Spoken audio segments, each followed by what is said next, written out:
Assalomu alaykum qadrli kanalimiz kuzatuvchilari, e'tiboringiz markazida yana O'zbek MMA kanali. Qadrli do'stlar, hozirgi dasturimizda UFC va MMA olamida ro'y berayotgan eng so'nggi yangiliklar to'g'risida batafsil gaplashamiz. Qadrli do'stlar, bugungi dasturimizni boshlashdan oldin, agarda siz kanalimizda yangi bo'lsangiz, albatta kanalimizga obuna bo'lib qo'ying. Bundan tashqari, mana shu roligimiz tarqalishi mehnatlarimiz besamar ketmasligi uchun like bosib qo'yishni unutmang. Biz esa bugungi dasturimizni boshladik. Bundan 2 kun oldin Shohjahon Ergashev Humo Arenada rossiyalik Mark Urvanovni birinchi raunddayoq texnik nokautga uchratgandan keyin Shahram G'iyosovga rasman vizit tashlagan edi. O'z vaqtida G'iyosov ham Urvanovni taslim etgan edi. Ikkinchi jangni taqqoslagan Ergashev Shahram G'iyosovga qarshi ringga chiqishni har qachongidan ham xohlayotganini urg'ulagandi. Oxirgi jangida mag'lubiyatdan keyin ayni paytda mashg'ulotga zo'r bergan G'iyosov Instagramdagi sahifasiga video joylab, uning ostiga izoh ham qoldirdi. Bu gaplar kimga va nima uchun aytilgani ochiqlanmagan, lekin taxmin qilsa bo'ladi. Uning gaplari: mehnat qilgan va erkak bo'lib maqsadi sari jimgina oldinga borgan inson albatta katta yutuqlarga erishadi. Vaqt eng oliy hakam, tilimiz emas, natijalar gapirsin, deya Shahram G'iyosov o'zining Instagram sahifasi post bo'limiga ushbu gapni yozib qoldirgan. Qadrli do'stlar, albatta nima deb o'ylaysiz? Mana shu gaplar Shohjahon Ergashevga nisbatan aytilganmi? Albatta taxmin qilsa bo'ladi do'stlar. Albatta o'z taxminlaringizni izohlarda yozib qoldiring.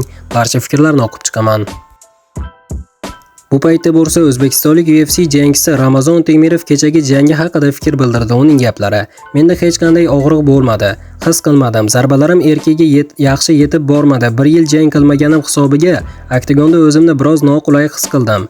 Agar zarbalarim aniqroq bo'lganda Stiv bundan ham og'irroq nokaut bo'lishi mumkin edi", deydi Temirov jangdan keyingi matbuot anjumanida. Qadrli do'stlar, albatta Ramazon Temirov juda ham ajoyib jang o'tkazdi va albatta hamyurtimizni kommentariyada g'alaba bilan tabriklab qo'yishni unutmang. Bu paytda bo'lsa aynan mana shu turnirda jang qilgan Bogdan Guskov Ankalayevdan qabul qilgan mag'lubiyatiga izoh berdi. Abu Dabidagi UFC Fight Night 282 turnirining asosiy jangida hamyurtimiz Bogdan Guskov sobiq chempion Magomed Ankalayevga qarshi 5-raundda texnik nokaut bilan mag'lub bo'lgan edi.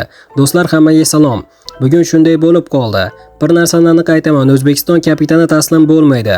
Yana ko'rishamiz, dedi Karrevich ijtimoiy tarmoqlardagi sahifasida. Eslatib o'tamiz do'stlar, Bogdan Guskov aslida 1-avgust kuni Belgradda bo'lib o'tadigan UFC Fight Night 283 turnirida Yan Blachowicga qarshi revansh jangini o'tkazishi kerak edi, biroq Ankalayevning raqibi amerikalik Khalil Roundtree jarohat olgach, uning o'rnini qisqa chaqiriqda Guskov egalladi. Ma'lumot uchun 33 yoshli Bogdan Guskov 2023-yil sentyabr oyida UFCda debyut qilgan va o'shanda ham qisqa fursatda Volkan O'zdemirga qarshi jangga rozi bo'lgan va oqibatda 1-raunddayoq yutqazib qo'ygan edi. O'shandan keyin u ketma-ket 4 ta jangda muddatdan oldin g'alaba qozondi. O'tgan yilning dekabr oyida esa Yan Blachowich bilan durang natija qayd etgandi. Qadrli do'stlar, albatta ushbu mag'lubiyatga hamyurtimizning juda ham tez fursatda jangni qabul qilgani sabab bo'lgan deb o'ylayman. Albatta siz ham bu haqida o'z fikrlaringizni kommentariyada yozib qoldiring. Barcha fikrlarni o'qib chiqaman.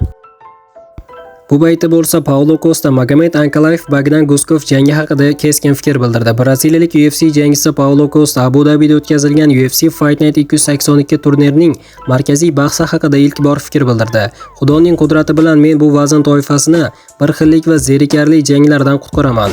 Ruslarning bir qotili zerikarli janglarga qarshi, deb yozgan Costa ijtimoiy tarmoqlardagi sahifasida. Abu Dhabi turnirining markaziy bahsida Magomed Ankalayev hamyurtimiz Bogdan Guskovni 5-raundda texnik nokaut orqali mag'lubiyatga uchratdi. Qadrli do'stlar, albatta ushbu gaplari bilan Paulo Costa hamyurtimiz Bogdan Guskovni juda ham zerikarli jang o'tkazadi deb izohlamoqda. Albatta do'stlar, hamyurtimiz ushbu jangda nima bo'lganda ham g'alaba qozonish uchun harakat qildi, lekin buning imkoni bo'lmadi. Xuddiki jang sotilgandek ham tuyuldi do'stlar. Nima deb o'ylaysiz, ushbu jang sotilgan bo'lishi mumkinmi? Shaxsan mening fikrimcha ushbu jang katta ehtimol bilan sotilgan deb o'ylayapman, chunki Bogdan Guskov hech qanday o'ziga o'xshamas edi. Nima bo'lganda ham siz ham o'z fikrlaringizni izohlarda yozib qoldiring. Barcha fikrlarni o'qib chiqaman. Mana do'stlar, hozirgi dasturimiz xuddi mana shu yerda o'z yakuniga yetdi. Videoni oxirigacha ko'rganlarning barchasiga kattakon rahmat. Video yoqqan bo'lsa like bosishni unutmang. Keyingi dasturlarimizda ko'rishguncha xayr, o'zingizni ehtiyot qiling. O'zbek MMA kanalimizdan uzoqlashmang. Tez orada ko'rishguncha do'stlar.